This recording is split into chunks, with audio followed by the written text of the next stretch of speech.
इस समय आप नर्सरी में जाएं तो खूब सारे फूल गुलदाउदी के खिले हुए आपको मिल जाएंगे और फिर 1 महीने बाद भी अगर जाते हैं तो वही फ्लावर उतनी ही ताजगी के साथ फिर से दिखते हैं। तो ऐसा क्या करते हैं नर्सरी वाले जो इतने फ्रेश उनके फ्लावर रहते हैं और हम लोग के यहाँ अगर ध्यान नहीं देते हैं तो वो मुश्किल से 7-8 दिन में ही फेड होने लगते हैं, ख़राब होने लगते हैं, जिसके कारण उनकी कटिंग करनी पड़ती है। तो नर्सरी वाले ऐसा क्या करते हैं जिसके कारण उनके फ्लावर कम से कम 2-2.5 महीने तक ऐसे ही खिले रहते हैं। तो उसको मैंने 4 टिप्स में शेयर किया है। चारों टिप्स बहुत ही इम्पॉर्टेंट हैं और साथ ही साथ एक फर्टिलाइज़र ऐसा बताया है जो इस समय आप उनको डालेंगे तो ये फ्लावर हैं ज़्यादा दिन तक खिले बने रहेंगे। तो कौन से वो टिप्स हैं, तो चलिए शुरुआत करते हैं।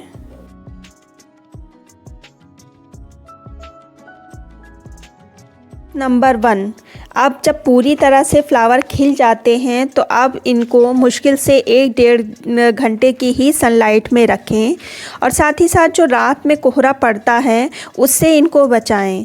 सबसे ज़्यादा फ्लावर ख़राब होने का कारण यही होता है कि ये ओपन एरिया में रखे रहते हैं और उस पर रात में कोहरा पड़ता है और फिर धूल मिट्टी पड़ती है जिसके कारण इनमें फंगस लगती है।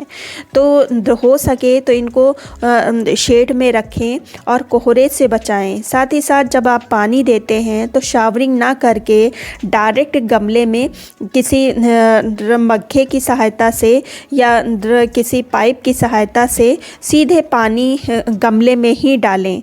और अगर आपको बारिश की कुछ संभावना आपके यहाँ लग रही है, बादल लग रहे हैं बारिश वाले, तो इनको तुरंत ही उठा के शेड में रख दें।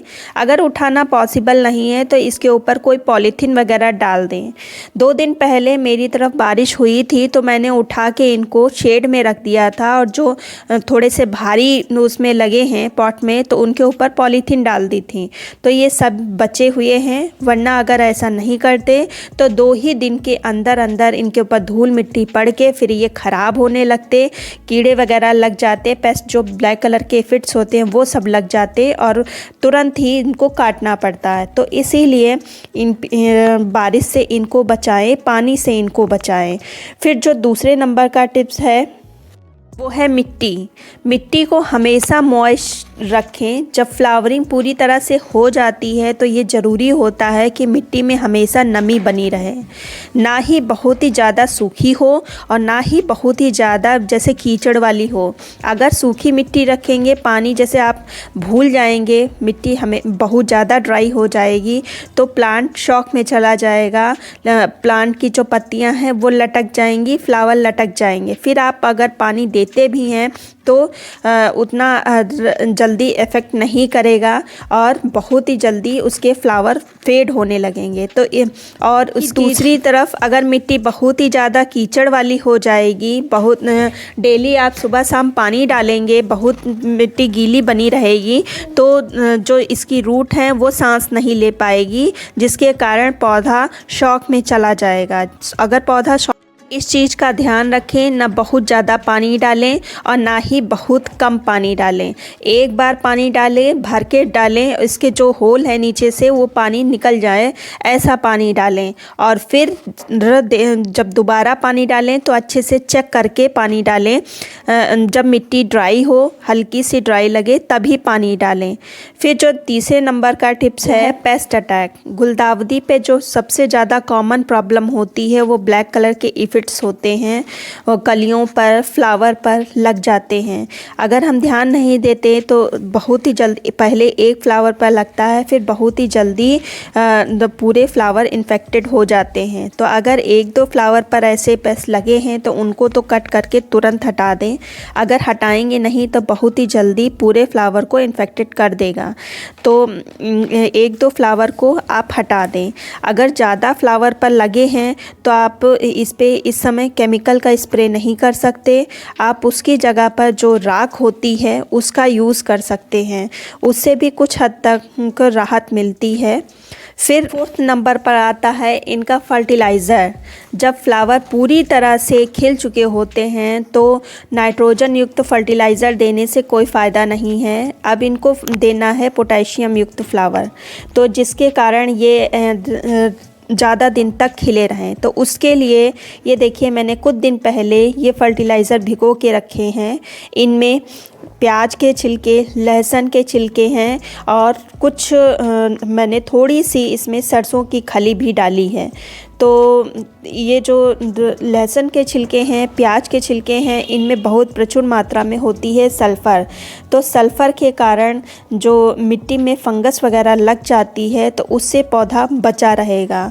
और साथ ही साथ प्याज में पोटेशियम भी भरपूर मात्रा में होती है, तो उससे प्लांट को इससे मिल जाएगा। और जो सरसों की खली है उसमें नाइट्रोजन भरपूर मात्रा में होता है, तो पौधे को पोषण भी मिलता रहेगा। तो इसलिए मैंने इसको यूज़ किया है।